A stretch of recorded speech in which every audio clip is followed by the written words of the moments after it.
Hello বন্ধুরা, মোহনার দিকের আরও একটি নতুন ব্লগে তোমাদেরকে অনেক অনেক স্বাগত। আর আজ বানাচ্ছি ডিমের কারি, স্পেশাল ডিমের কারি। স্পেশাল বলতে কি, ক্যাপসিকাম, টমেটো, পেঁয়াজ দিয়ে বেশ দারুণ একটা কালারফুল আর ভীষণ টেস্টি একটা ডিমের কারি, যেটা কি বলতো বাচ্চারাও যেরকম পছন্দ করবে, বড়রাও সেরকম পছন্দ করবে। হ্যাঁ, তো আমি কিভাবে বানাচ্ছি প্লিজ তোমরা পুরো ভিডিওটা অবশ্যই দেখো, কেমন?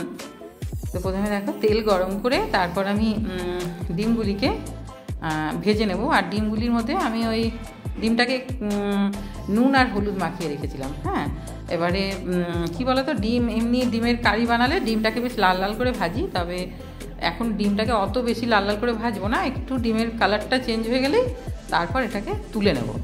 কারণ হচ্ছে পরে ডিমটাকে আমি কেটে তারপরে ঝোলের মধ্যে দেবো।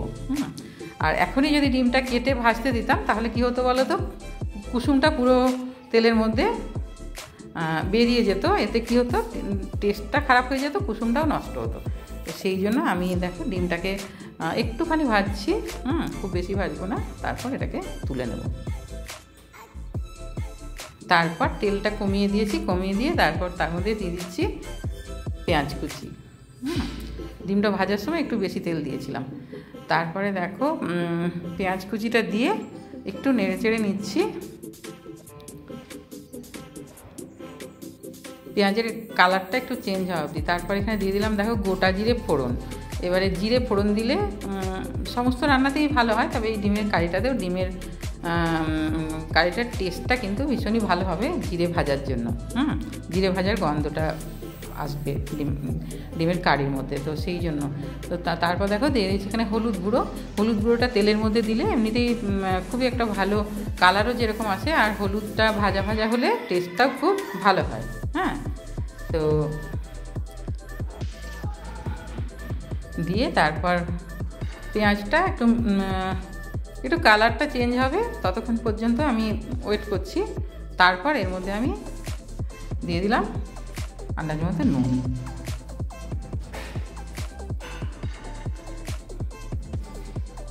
নুনটা একটু পরে দিয়েছি, তা না হলে পেঁয়াজটা কি বলতো একদম নরম হয়ে যেত।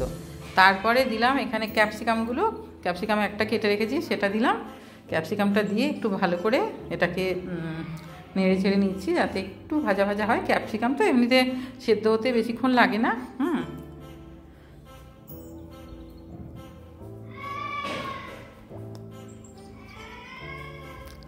তারপরে ক্যাপসিকামটা দিয়ে একটু ভাজা ভাজা করে নেব, করে নিয়ে তারপর পেঁয়াজ আর ক্যাপসিকাম একসাথে আমি দেখো মিশিয়ে নিচ্ছি।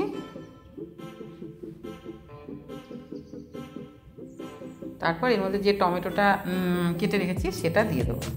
টমেটোটা একটু পরে দিচ্ছি, যাতে ক্যাপসিকাম আর পেঁয়াজটা একটু ভাজা হওয়ার পরে। কারণ টমেটো দিলে জল ছাড়বে, সেই জন্য।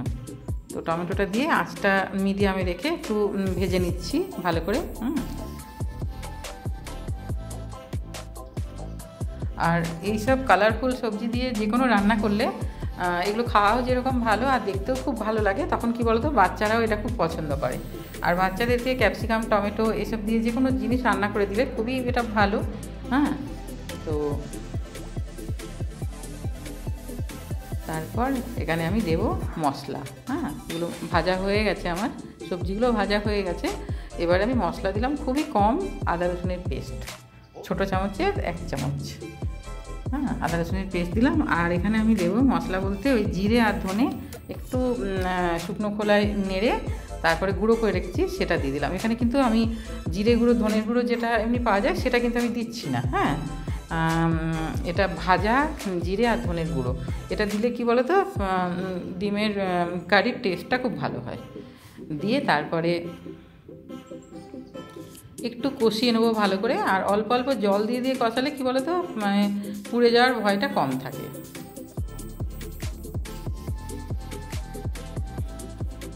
দেখো মশলার কাঁচা গন্ধ চলে যাওয়া অবধি আমি হালকা আছে এটা রান্না করে নিচ্ছি, কষিয়ে নিচ্ছি। আর অল্প অল্প জল দিয়ে কষাচ্ছি, যাতে তলায় ধরে না যায় আর কি মশলাটা। এবার মশলা তলায় ধরে গেলে কি বলো তো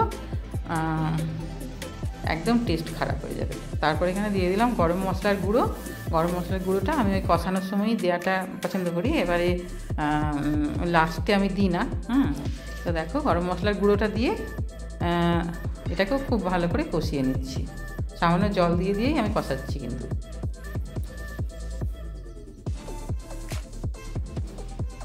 তারপর এখানে দেব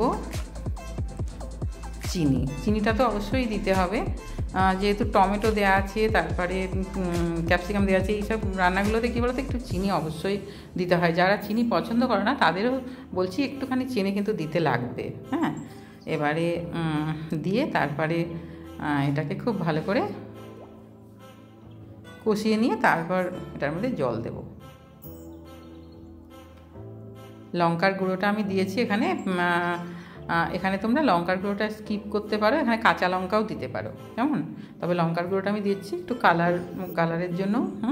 যে কোনো রান্নাতে কী বলতো একটু কালারটা না হলে না মানে ঠিক একটা লাগে না। এবারে লঙ্কার গুঁড়ো খুবই কম দিয়েছি আমি। এবারে তোমরা চাইলে এখানে কাঁচা লঙ্কা বাটাও দিতে পারো আর কাঁচা লঙ্কা কুচিও দিতে পারো। তো দিয়ে এটাকেও খুব ভালো করে দেখো লঙ্কাটা দিয়েও খুব ভালো করে কষিয়ে নিয়ে তারপর জল দেবো। তারপর আন্দাজ মতো জল দিয়ে দিয়েছি, খুব বেশি জল দেওয়ার এখানে দরকার নেই। হ্যাঁ, কারণ সবই তো প্রায় কুক হয়েই গেছে।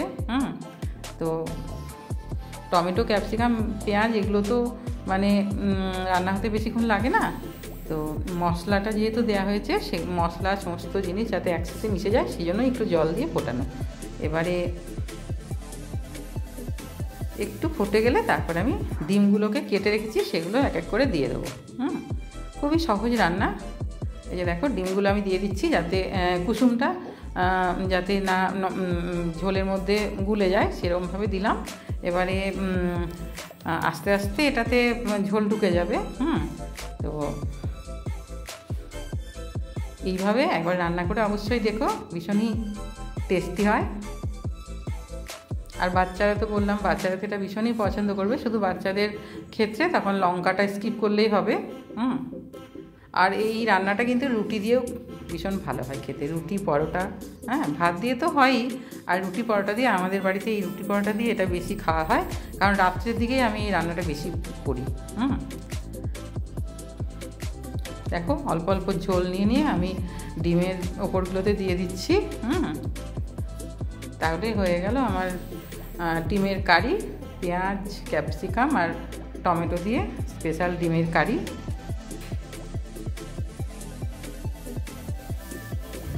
আর ভীষণই ভালো খেতে হয়।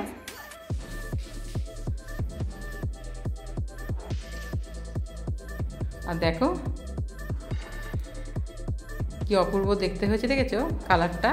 টমেটো আছে তার সাথে আবার কালার লঙ্কার গুঁড়ো একটু দেওয়া আছে। তো রেসিপিটি যদি ভালো লাগে তাহলে অবশ্যই একটা লাইক কমেন্ট করো, আর আমার চ্যানেলে নতুন বন্ধু হলে চ্যানেলটাকে প্লিজ সাবস্ক্রাইব করে দিও। সবাই খুব ভালো থাকবে। দেখা হবে আরও একটি নতুন ব্লগে। বাই।